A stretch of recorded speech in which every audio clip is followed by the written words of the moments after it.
grew up half Peruvian and half Caucasian.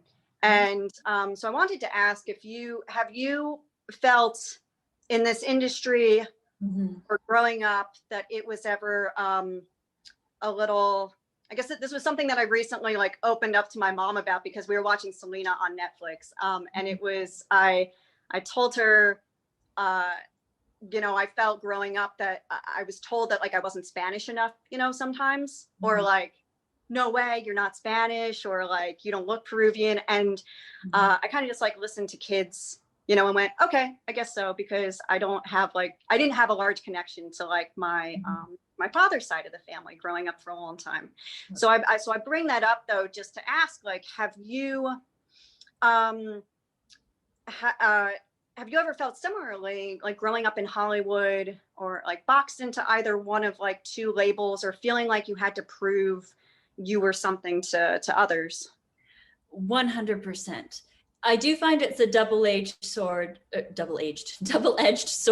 So there are benefits, which I'll get to after, but most certainly there are challenges, and still even I find it tricky when there are breakdowns for Asian characters.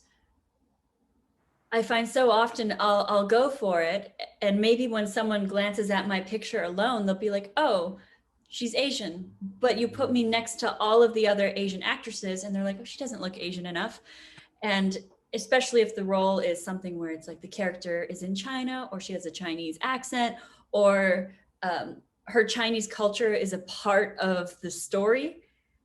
I feel like I'm so rarely considered for things like that. And then on a personal note, growing up in school with other teenagers and as a kid, I did feel that my ability to identify as Chinese was always challenged by my peers. It was, oh, you're half Chinese? Have you ever been to Hong Kong, or have you ever been to China?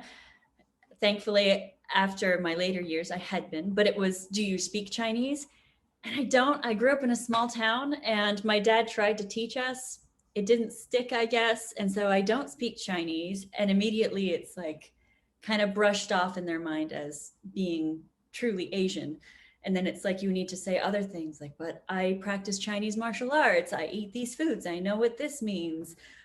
I very much have Chinese culture as a part of my life, but I do feel like it's challenged, or with certain people, they expect me to prove it for them to treat me as such, which perhaps I might have catered to more when I was younger. But at this point in my life, people can think what they want, and I know who I am. So I guess that stuff shouldn't matter anymore.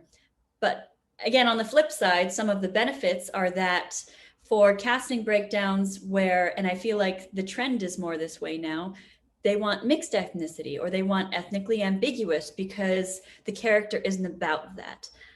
Then that is a place where I feel like it's now a benefit. So slowly it's shifting more into that realm, as like Army of the Dead.